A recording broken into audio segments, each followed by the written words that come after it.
டேஸ்டியான ஒரு snack recipe பண்ண போகிறேன். கண்டிப்பாக நீங்களும் இது வீட்டில் செஞ்சு பாருங்கள். ரொம்பவே ஈஸியாகவே பண்ணலாம். இந்த சுவையான எக் கட்லெட் எப்படி செய்கிறதுன்னு இந்த வீடியோவில் பார்க்கலாம். ஃபஸ்ட்டு 2 மீடியம் சைஸ் உருளைக்கிழங்கு குக்கரில் வேக வச்சுக்கோங்க. இது வேகிறதுக்குள்ளே நம்ம மற்ற மசாலா ரெடி பண்ணி வைக்கலாம். இப்போ ஒரு கடாயில் கொஞ்சமாக எண்ணெய் ஆட் பண்ணுறேன். எண்ணெய் சூடானதும் இதில் 1 டீஸ்பூன் சின்னதாக கட் பண்ண இஞ்சி, 1 டீஸ்பூன் சின்னதாக கட் பண்ண பூண்டு, ஒரு பச்சை மிளகாய் ஆட் பண்ணி ஒரு 2 நிமிஷம் வதக்கலாம்.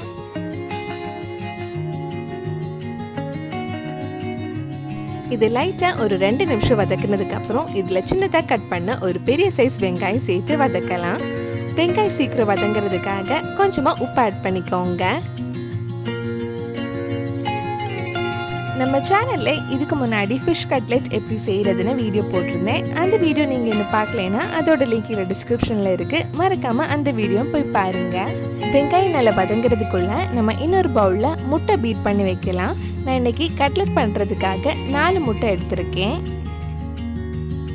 இது கூட தேவையான அளவு உப்பு, கொஞ்சம் நல்ல மிளகு பொடியும் போட்டு நல்லா பீட் பண்ணி வச்சுக்கோங்க.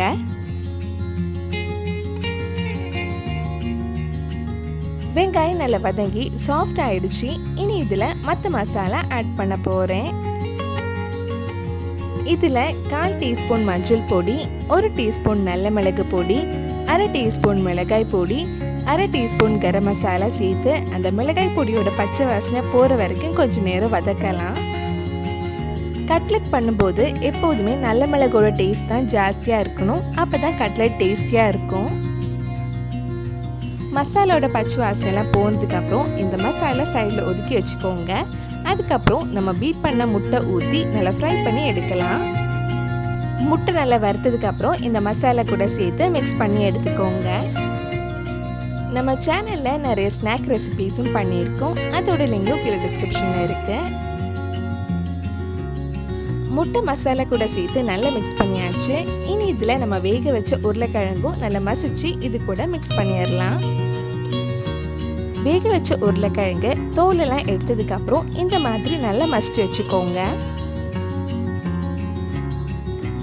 இப்போ இந்த மசிச்சு வச்ச உருளைக்கிழங்கு இந்த மசாலா கூட சேர்த்து நல்லா மிக்ஸ் பண்ணி ஒரு 5 நிமிஷம் லோ ஃப்ளேமில் வச்சுருங்க. இது ரெடியானதுக்கப்புறம் ஆஃப் பண்ணிட்டு கொஞ்சம் நேரம் ஆற வச்சுருங்க. கட்லெட் பிரெட் கிரம்ஸில் கோட் பண்ணி எடுக்கிறதுக்காக ஒரு சின்ன பவுலில் ஒரு முட்டை பீட் பண்ணுறேன். இது ஆனதுக்கப்புறம் நம்ம கட்லெட் ஷேப்பில் ரெடி பண்ணலாம். பெரிய உருளைக்கிழங்கு முட்டை ஏதாவது இருந்தால் லைட்டாக கொஞ்சம் உடச்சி விட்டுக்கோங்க. கட்லெட் பிடிக்கும்போது மசாலா நல்ல கேப் எதுவும் இல்லாமல் டைட்டாக பிடிச்சிக்கோங்க. இல்லைன்னா நம்ம ஃப்ரை பண்ணும்போது அது உதிரி உதிரி ஆகிடும். கட்லெட் ஷேப் ரெடி பண்ணதுக்கப்புறம் நம்ம பீட் பண்ண முட்டையில் டிப் பண்ணி பிரெட் கிரம்ஸில் கோட் பண்ணி எடுக்கலாம்.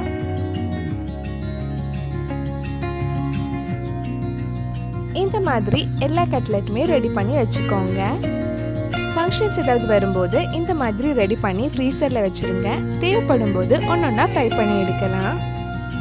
கட்லெட் ஃப்ரை பண்ணுறதுக்காக ஒரு கடாயில் எண்ணெய் சூடு பண்ணி வச்சுருக்கேன். எண்ணெய் சூடானதும் நம்ம ஃப்ரை பண்ணி எடுக்கலாம். ஒரு சைடு ஃப்ரை ஆனதும் மெதுவாக திருப்பி போட்டு இன்னொரு சைடும் ஃப்ரை பண்ணி எடுத்துக்கோங்க. நல்ல கோல்டன் ப்ரௌன் கலர் ஆகிற வரைக்கும் ஃப்ரை பண்ணலாம். இது ஃப்ரை பண்ணுறதுக்கு ரொம்ப டைம் ஆகாது. சீக்கிரமே ஃப்ரை பண்ணி எடுத்துடலாம்.